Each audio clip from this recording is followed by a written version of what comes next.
Hi students, Miss Anna here. I wanted to make a quick tutorial for you guys to make sure that you know how to set your audio up to the best that it can be for online lessons together. So when you are in Zoom on your device, you want to go to Settings, which is this gear icon right here.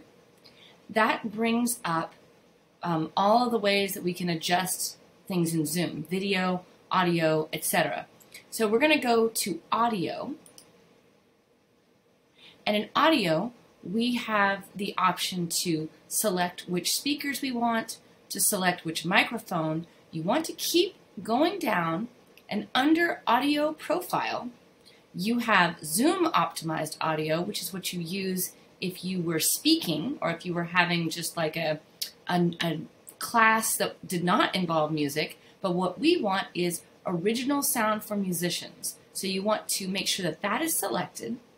And then underneath it, you want to select echo cancellation. You want to select high fidelity music mode. And you want to select stereo audio.